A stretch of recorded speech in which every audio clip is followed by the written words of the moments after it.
3, 2, 1. Muy buenas tardes, jóvenes del cuarto año medio A. Soy su profesor Jorge Valdebenito. Soy su profesor de filosofía y religión, ¿cierto? El orientador del colegio. Y les envío un abrazo afectuoso, ¿cierto? A todas, a todos ustedes. Esperando que este confinamiento sea todavía llevado de la mejor manera posible, ¿cierto? Estamos ya en un periodo de unidad número 2, la cual comprende, ¿cierto?, el tema de la acción humana, ¿ya? En la cual la vamos a empezar a reflexionar tomando como ejes fundamentales, ¿cierto?, la ética y la moral, ¿ya? Así que espero puedan ver esta presentación de forma completa, va a ser muy breve, pues la idea principal es que ustedes trabajen y empiecen a desarrollar su forma de trabajo autónomo, ¿cierto? Con la ayuda de su libro de filosofía del estudiante de cuarto año medio, ¿ya? Así que yo solamente en este video les daré las directrices para que usted pueda de alguna otra forma reflexionar, sin duda, ¿cierto? Y pueda ir completando las actividades que van acompañados a esta clase virtual. Así que, sin más, comencemos. Unidad 2. Perspectivas filosóficas sobre la acción humana. ¿Ya? Perspectivas filosóficas sobre la acción humana. El objetivo principal, ¿cierto?, es analizar críticamente algunos problemas éticos de la sociedad contemporánea, confrontar visiones alternativas y desarrollar una opinión propia bien fundamentada. ¿Ya? ¿Qué me interesa principalmente de esta actividad o de esta clase virtual? Es que ustedes, ¿cierto?, puedan conocer algunas teorías éticas, obviamente, relacionadas con los conceptos del bien, la justicia, la libertad y la igualdad, como también poder reflexionar y plantear, ¿cierto?, tu propia postura frente a algunos de los principales problemas éticos que se presentan en una sociedad diversa y multicultural, ¿ya?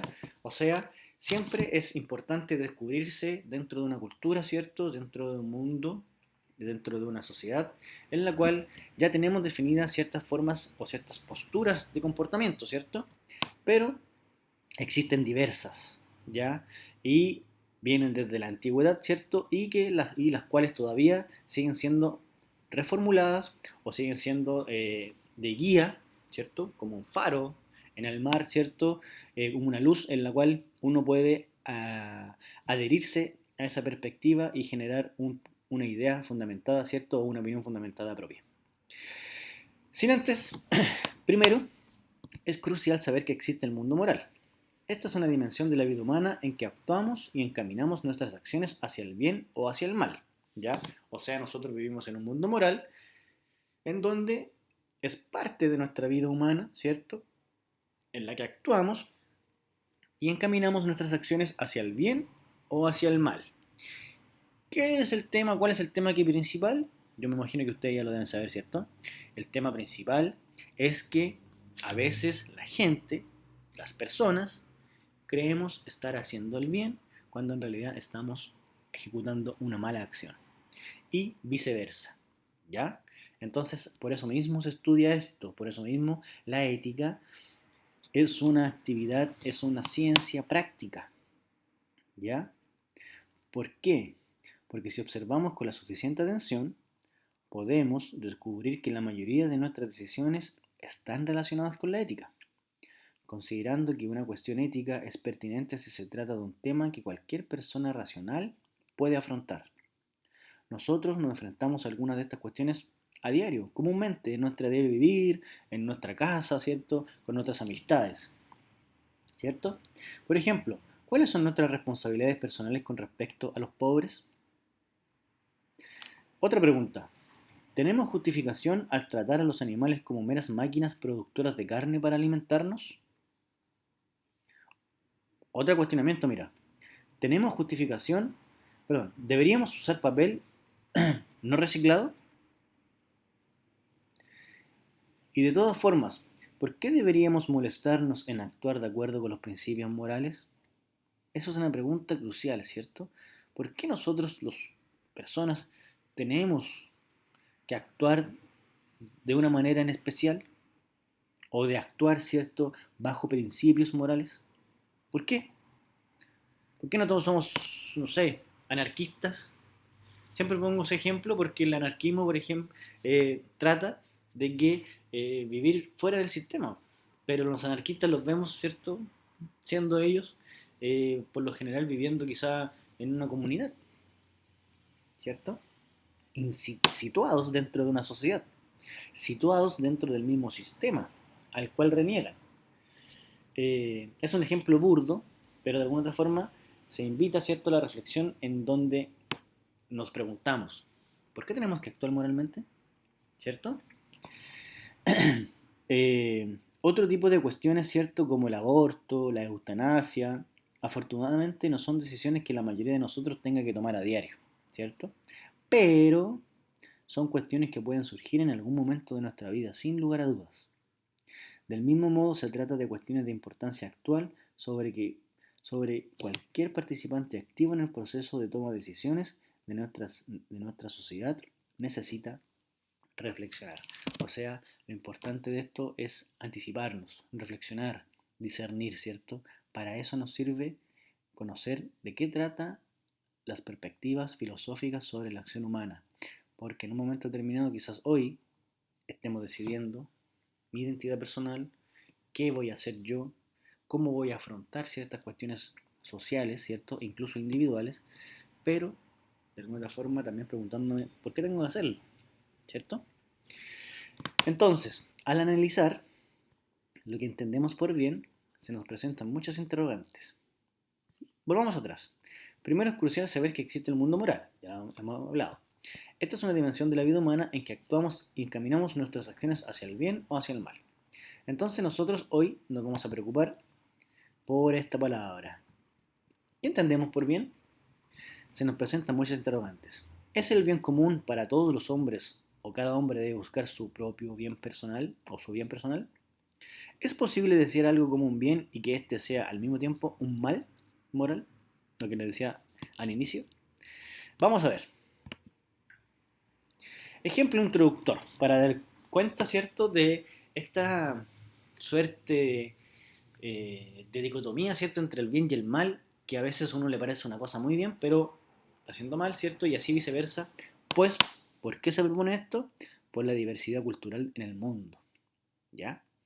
Dentro de la rebelión del pueblo palestino contra la dominación israelí, tema crucial, tema muy importante, muy atingente a nuestra realidad, ¿cierto? Porque hoy en día se está produciendo un problema, un conflicto de carácter casi político o geopolítico.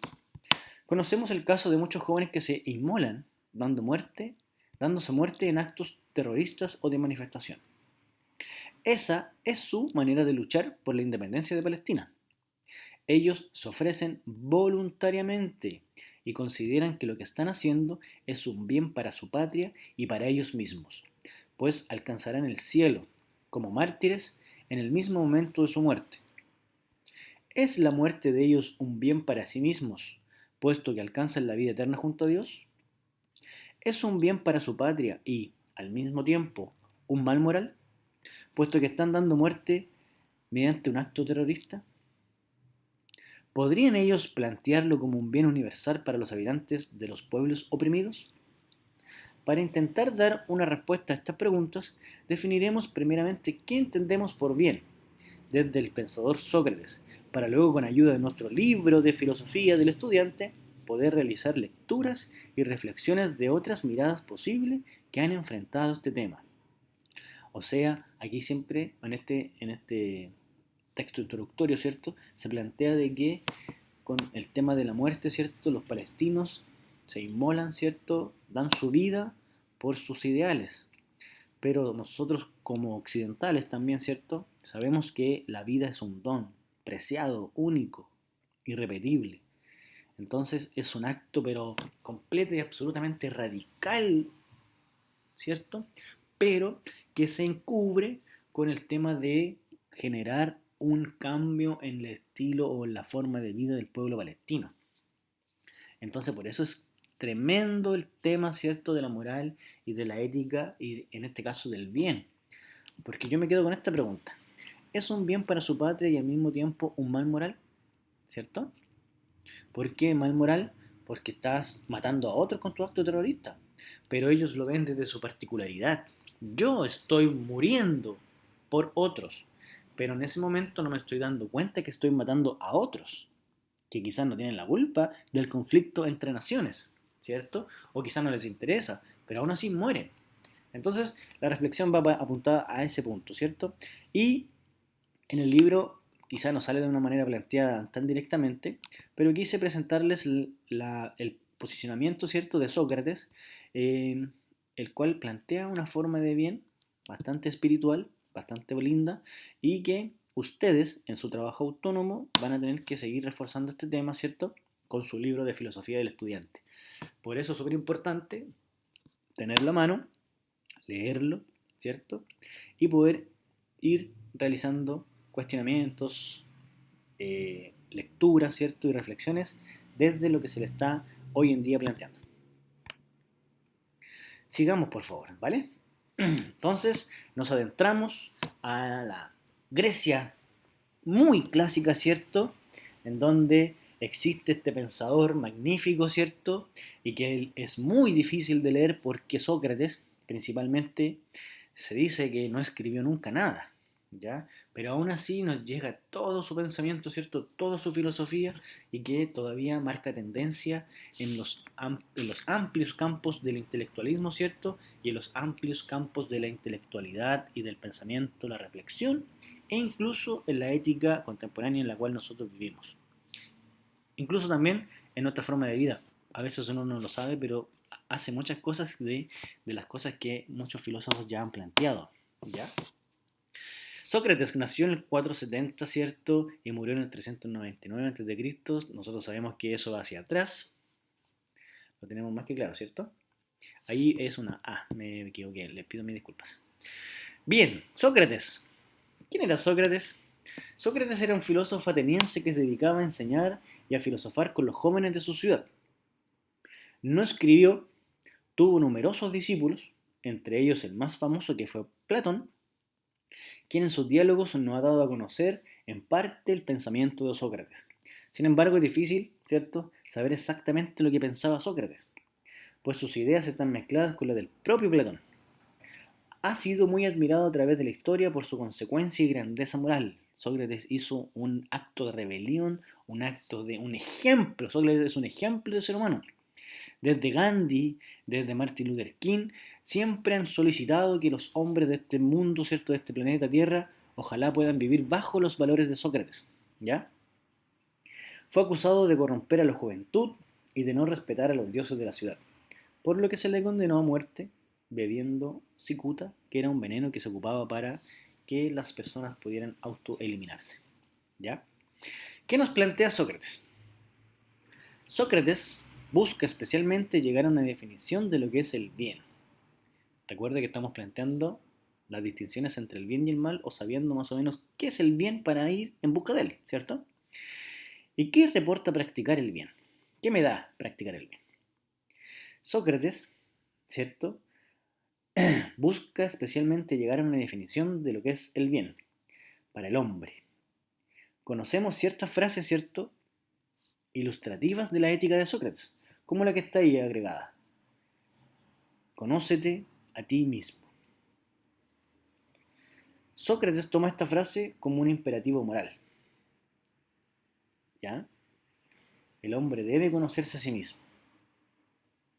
Debe conocerse como hombre, ¿cierto?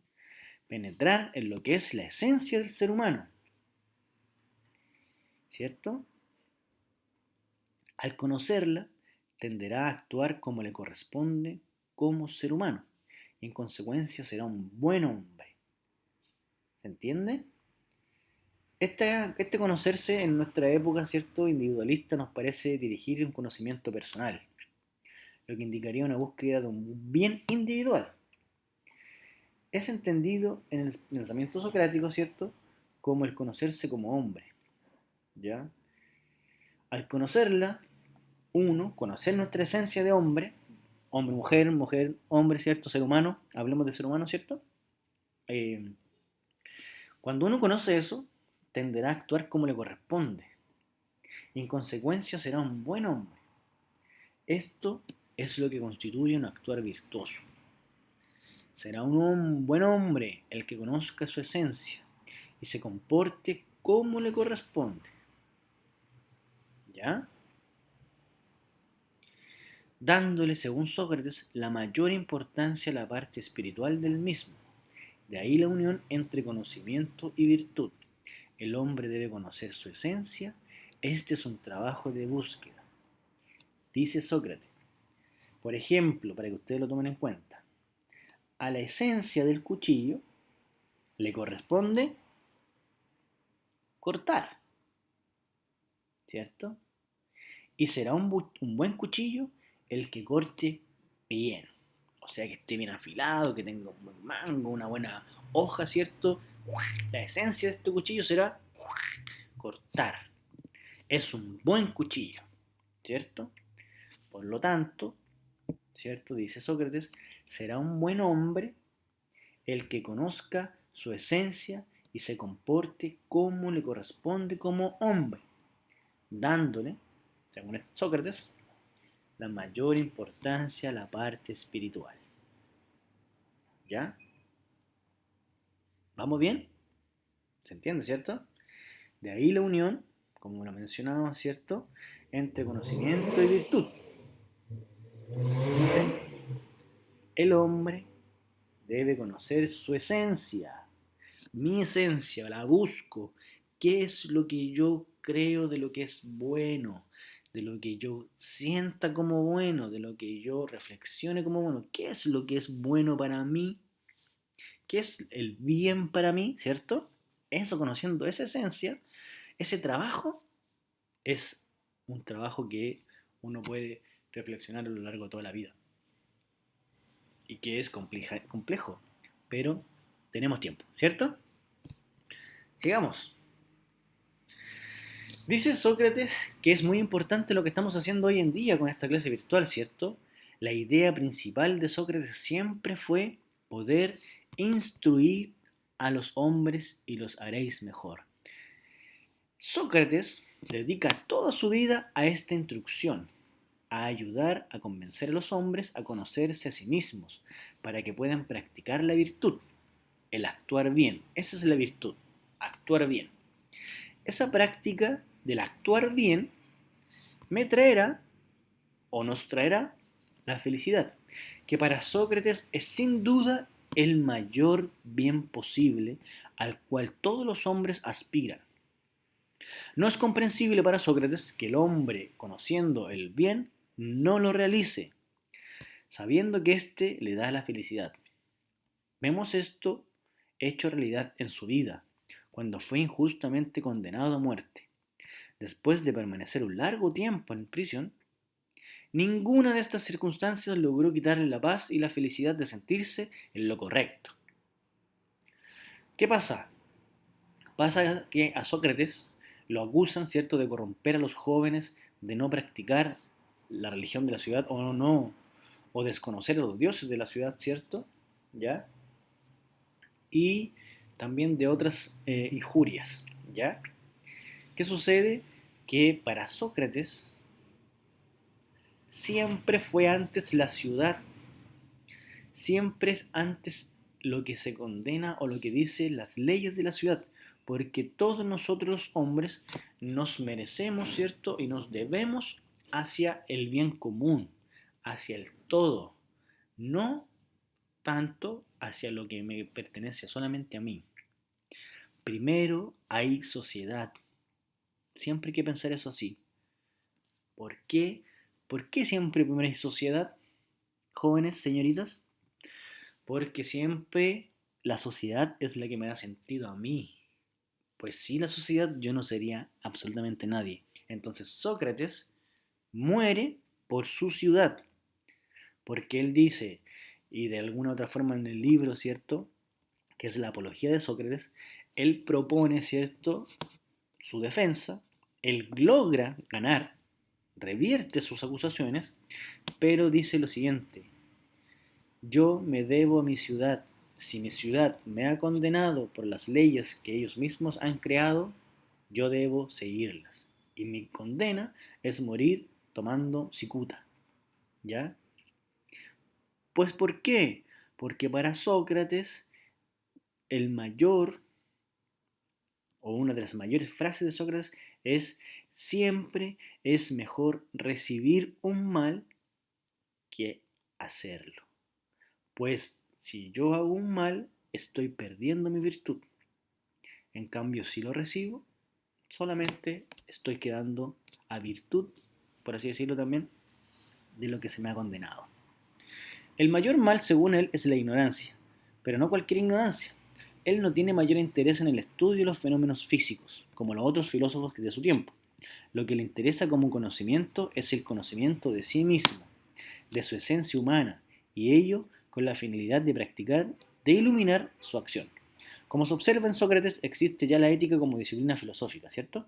Una reflexión acerca del ser hombre que ilumina y establece una manera de actuar que es válida para todos los otros hombres. ¿Ya? Excelente. ¿Qué lección, cierto, nos da Sócrates de vida, de virtuoso, cierto, de correcto, de bien? Es lo que siempre se ha destacado en el maestro Sócrates, ¿ya? ¿Qué pasa? Que nuestro libro nos proporciona, obviamente, diferentes visiones acerca de lo que es el bien, ¿ya? Y su tarea, sin duda, es poder comprender cuáles son las diferentes visiones o cuestiones que nos plantean, ¿ya? El bien es el justo medio, nos dice Aristóteles en el recurso 1. Es bueno lo que produce mejores consecuencias. En el recurso 2 nos plantea John Stuart Mill, que es padre o es el que creó el utilitarismo. Es bueno lo que aceptaríamos como ley universal, que nos propone Immanuel Kant en su libro La fundamentación de la metafísica de las costumbres, ¿cierto? Es bueno lo que repetiríamos para siempre, nos dice Nietzsche, Friedrich, ¿cierto? En el libro Voluntad de Poder. Y es bueno lo que sentimos como bueno, David Hume, ¿cierto? En el Tratado de la Naturaleza Humana. Esos recursos están en su libro, ¿cierto? En la página 34 y 35. Y la idea es que usted pueda leer esto, ¿cierto? Pensando en lo que Sócrates ya dijo, nos dijo, ¿cierto? Que el mayor de los bienes, ¿cierto? O del bien mayor es el lograr virtuosamente la felicidad a través de un conocimiento de mí mismo, ¿cierto? En donde yo, como bien en sí mismo, voy a saber lo que yo necesito y cómo voy a actuar haciendo el bien desde mí, porque me conocí, sé lo que yo quiero como bien, ¿cierto? En cambio aquí hay distintas posturas, ¿ya? Y la pregunta cae de cajón. ¿Qué criterios usarías tú para definir lo que está bien y lo que está mal? ¿En qué te basarías? ¿Qué propondrías? ¿Ya? ¿Será posible tomar algo de cada reflexión y así instaurar una posición única frente a los problemas y vicisitudes de la vida? O sea, tomar un pedacito de aquí, un pedacito de acá, un pedacito de acá, un pedacito de acá, un pedacito de acá, y un pedacito de lo de Sócrates, ¿cierto? Hacer una amalgama de cosas y, esto es mi bien y con esto va a ser como la tabla de los 10 mandamientos, ¿cierto? ¿Podremos hacer eso? Si vivimos en diferentes épocas, si vivimos en diferentes culturas, si tenemos diferentes conocimientos, si a mí me gusta más una forma de conocer el mundo que otras. La idea es, como les digo, ¿cierto? Poder leer los recursos, que son muy breves, ¿cierto? Y poder responder quizás a esta pregunta de manera personal, ¿ya? Me interesa así mucho es que usted pueda leer los recursos de la página 34, ¿cierto? Y 35 de su libro de filosofía, en donde aparecen estos recursos y las nociones de bien, ¿vale? Seguimos en nuestros temas, en la lección. Y nos preguntan, ¿cierto? Y vamos aclarando algunas situaciones como esta. Esta pregunta es crucial. ¿Por qué tenemos que actuar éticamente? Actuar éticamente supone definir criterios para juzgar lo que es bueno, usarlos para evaluar opciones y basarnos en ellos para orientar nuestra acción. Tal vez sería más fácil hacer simplemente lo que nos dicen, ¿cierto? O sea, usted póngale nomás, tiene que hacer esto, esto, esto y me reporta lo que hizo. Ya, calladito voy, ¿cierto? Pero ¿no sería mejor que nosotros pensemos lo que queremos? ¿Sí o no? Lo que todos hacen o lo que siempre hemos hecho, pero incluso en ese caso ya habremos tomado una decisión. Cabe preguntarnos entonces, ¿por qué debería importarnos actuar éticamente? ¿Cierto? ¿Por qué tiene que importarnos? Hay varias, obviamente, formulaciones en los recursos también de nuestro libro de filosofía. ¿Por qué deberíamos molestarnos en actuar de acuerdo con los principios morales? Por ejemplo, en el libro, en la página 36, aparece Kant de nuevo, ¿cierto? Y nos dice que actuar éticamente es desarrollarnos con autonomía y dignidad. Kant sostiene que la naturaleza creó animales irracionales y animales racionales. Y, para actuar, les dio a los primeros el instinto y a los segundos nos dio la razón. Los demás animales actúan de acuerdo con las leyes de la naturaleza, sus propias leyes internas biológicas, ¿cierto? La humanidad, en cambio, según las leyes que ella misma se da, o sea, nosotros tenemos la facultad de poder darnos una vida digna, no así los animales, ¿cierto? Que son los más cercanos que tenemos. Por eso definir y respetar nuestras propias leyes, los mandatos de la moralidad, es fundamento de nuestra dignidad, ¿cierto? Por eso es importante cuando nosotros, o cuando en Chile, por ejemplo, estallido de octubre de 2019, ¿cierto? La palabra crucial era la palabra dignidad, era porque nosotros, de forma autónoma, reflexionamos nuestra vida y descubrimos que no queremos vivir de la forma en que nos han hecho vivir, ¿cierto? Queremos otra. Y esa otra forma de vida la podemos nosotros pensar, sin duda. ¿Por qué? Porque somos seres pensantes, racionales. Se nos ha dado la virtud en este universo de ser los únicos seres en este universo gigante, gigante, se nos ha dado el recurso de pensar. ¿Ya? ¿Se entiende? Bien, la idea es que usted en esta pregunta, ¿cierto?, que aparece en la página 36, puede leer el recurso 1, el recurso 2, el recurso 3 y el recurso 4, ¿cierto?, para formularse y para responder esta pregunta de manera íntima, personal, ¿cierto?, y para obviamente entender y poder responderla. ¿Por qué deberíamos molestarnos? ¿Cierto? Ya lo vimos, Kant nos proporciona el tema de la autonomía y de la dignidad, ¿cierto? Aparece también Victoria Camps, que es una filósofa, ¿cierto? Una profesora española, ¿cierto? Que nos dice, actuar críticamente nos permite deliberar, mantener el diálogo y combatir tanto el escepticismo para que todo, para el que todo vale igual, como el fanatismo o la superstición, que son incapaces de dialogar. O sea, la idea de Victoria Camps, ¿cierto?, nos dice que nosotros somos seres de diálogo, ¿cierto? Somos seres de respeto, somos seres de no ser fanáticos y ser ciegos frente a una situación, sino que, o un estilo de vida, como los palestinos, como lo que veíamos anteriormente, ¿cierto? Porque eso de alguna otra forma puede ser un bien solamente para esa cultura, pero para todas las otras culturas es un fanatismo irracional, si uno lo ve desde afuera, ¿cierto? Genial. También está Peter Singer, ¿cierto? Que nos dice para vivir una vida con sentido. Mire qué lindo. Plantea que la principal razón para actuar éticamente es dar sentido a nuestras vidas, yendo más allá de nuestros propios intereses. Más claro, echarle agua. Y finalmente está Adela Cortina, que es una filósofa, ¿cierto?, española también muy, muy importante hoy en día, una filósofa viva, ¿cierto?, que nos plantea para sacar partido de nuestro ser moral. Ella asegura que todos somos seres morales y que actuar éticamente no es sino sacarle el mayor partido posible a nuestra capacidad moral. O sea, es que nuestra capacidad moral nos identifica como humanos. Es cada vez ser mejores humanos. ¿Vale? Excelente, espero les vaya quedando claro, ¿cierto? Y vayan escuchándome las tareas que tienen que ir haciendo, que es principalmente lectura. Y lectura muy breve, son recursos muy breves. Principios morales, o sea, ¿existen principios morales que se apliquen a todas las situaciones?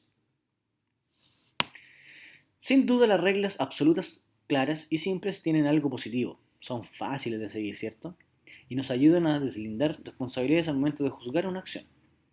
Sin embargo, esto no ocurre siempre en el terreno moral.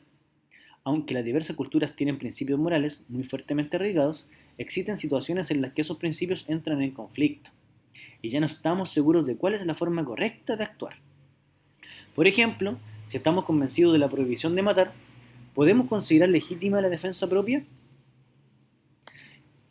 Si estamos en contra del maltrato animal, si queremos combatir la pobreza y el cambio climático, ¿debemos consumir productos elaborados por personas que trabajan en condiciones miserables o por empresas que no se preocupan del impacto ambiental?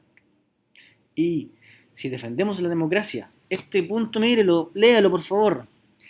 Si defendemos la democracia, Chile 2020, Estado neoliberal, capitalista, extremo, extremo, en donde solamente algunos son los privilegiados y otros a la suerte de la olla. Nos pregunta, nos interroga el texto y nos dice, ¿tenemos que responsabilizarnos por los resultados de las elecciones en las que decidimos no participar? Por supuesto que sí, porque nosotros somos los seres políticos, morales, ¿cierto? Que estamos llamados a participar en la democracia y no lo hicimos. Y hoy día estamos pagando las consecuencias irremediables de ese sistema al cual no nos hicimos cargo. Esa reflexión que yo acabo de hacer es una reflexión ética, que parte de una acción. ¿Cuál es la acción? La que vemos hoy en día, pandemia, 300.000 contagiados, más de 10.000 muertos, ¿cierto? Se esperan 70.000 muertos, ¿cierto? Y así, y así, y así. ¿Por qué? Porque nos fuimos a votar los adultos. ¿Ya? No me incluyo yo porque yo sí fui a votar, pero lo digo por lo que el resto de personas, ¿cierto? Casi el 70% de seres humanos habilitados para votar, que no lo hicieron. ¿Ya? ¿Qué pasa? Para confrontarnos con esta clase de dificultades, muchos filósofos han propuesto ejercicios de razonamiento que problematizan nuestros propios principios morales. Los dilemas éticos. O sea, existen diversas posturas, ¿cierto? Diversas formas de racionalizar algunos momentos, algunas cosas, ¿cierto? Y que de alguna otra forma tenemos que pensarlas porque si no las pensamos en un momento nos va a pillar y nos van a decir y nos van a apresurar y tenemos que decidir y vamos a decidir de una forma completamente casi irracional.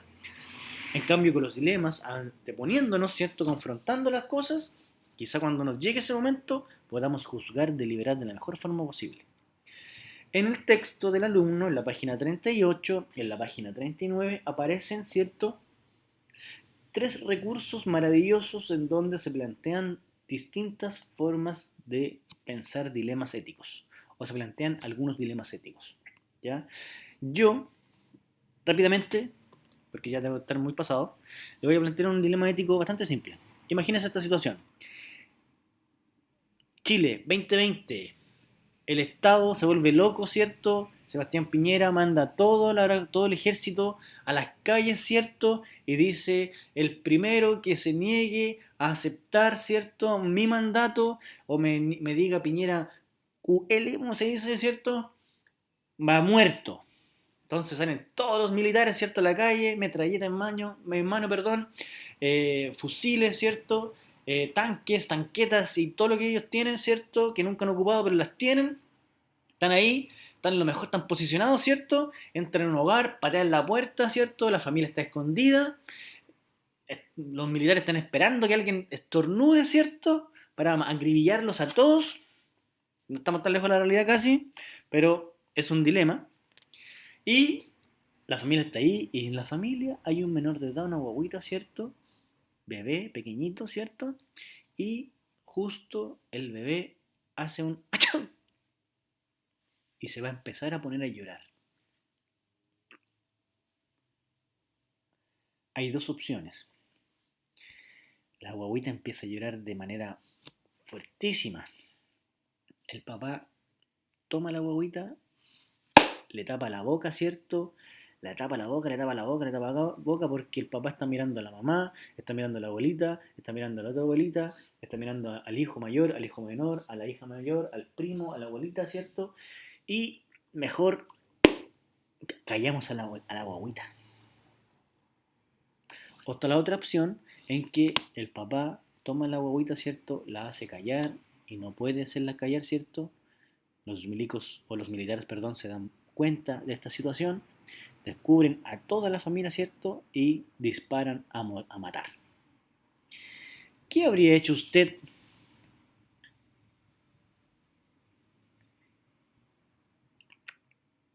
Señorita, señor, joven,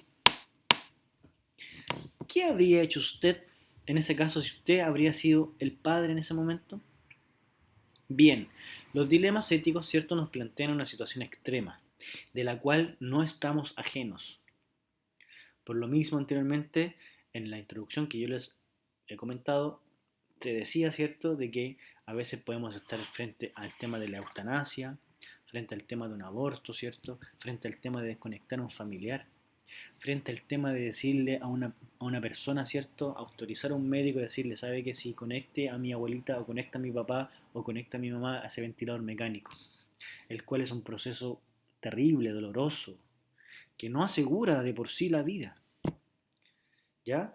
Y en este momento nosotros tenemos que ponernos, situarnos frente a estos principios morales, ¿cierto? Frente a confrontarnos ante situaciones en las cuales vamos a tener que deliberar. ¿Por qué deliberar? Porque nosotros como cultura también tenemos principios morales muy fuertemente arraigados y a los cuales a veces no necesariamente los apoyamos, pero aún así los vivimos. ¿Ya? Entonces es súper interesante este tema. Me hubiera gustado poder confrontar opiniones, ¿cierto? Y poder de alguna otra forma eh, dialogar, ¿cierto? Página, página 38, 39, ¿cierto? Es importante que usted también obviamente la guía de trabajo la desarrolle. Y finalmente, fundamentos diversos tipos de teorías éticas, ¿cierto? Las diversas teorías éticas que presentan distintas interpretaciones de la dimensión humana que llamamos moralidad. No son necesariamente incompatibles entre sí. Como has visto, muchas veces abordan aspectos diferentes de la vida moral.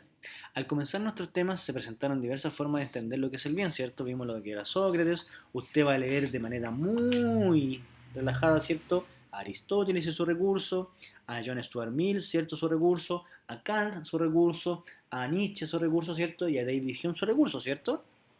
¿Ya? Cada una de ellas se basa en una teoría ética. La teoría ética de la virtud, como la vimos, ¿cierto? En Sócrates, y usted también la puede leer en Aristóteles, la ética deontológica, ¿cierto? Que es la de Kant, la ética subjetivista, ¿cierto? La ética consecuencialista de Mill, ¿cierto? La ética subjetiva de Nietzsche, ¿cierto? ¿Cuál es la idea? Como les dije anteriormente, el tema del día, los temas y la clase virtual del día de hoy es solamente una introducción del profesor. El trabajo grosso lo va a agradecer a usted con la ayuda de su libro. Para eso está el libro, es una herramienta. Usted es una persona grande, ¿cierto? Que va a leer todas las hojitas, ¿cierto? Para poder desarrollar finalmente las tareas que el profesor obviamente le ha dado. Y esta parte, esta diapositiva, la última final, es de la página 40, la página 41 y la página 42, que son textos muy breves, ¿cierto? Y que nos van a proponer la ética del reconocimiento, la ética del cuidado, el dilema estudiado por Gilligan, la ética objetivista y la ética pragmática, ¿ya? Que son muy recientes, por eso es importante que usted la lea porque son éticas, ¿cierto? Que de alguna forma pasan los años 60 hacia arriba, ¿ya? Son éticas de alguna otra forma modernas, nuevas, contemporáneas, que están situando, ¿cierto?, un nuevo precedente en la ética clínica, en la ética psicológica, ¿cierto? Y a las personas que quieren estudiar, por ejemplo, en el ámbito de la salud, el tema estudiado por Gilligan, ¿cierto? La ética del cuidado son éticas hermosas, ¿cierto? Que son hechas por una señorita llamada Carol Gilligan, ¿ya? Y que no le voy a dar más tema porque usted es la que tiene que desarrollar. Usted, joven, es el que tiene que desarrollar su trabajo autónomo a través de la guía que el profesor le envía, a través de esta clase virtual y a través, ¿cierto?, de su texto de filosofía del estudiante. Jóvenes, sé que ustedes podrán, sé que ustedes son los mejores, sé que ustedes van a causar la revolución que necesita este país, ¿cierto? Y por eso atento quedo a todos sus comentarios, a sus dudas, ¿cierto? Les mando un fraterno abrazo a todas, a todos, ánimo, reflexionen estos tiempos complejos, ¿cierto? Y por favor lean sus libros de filosofía,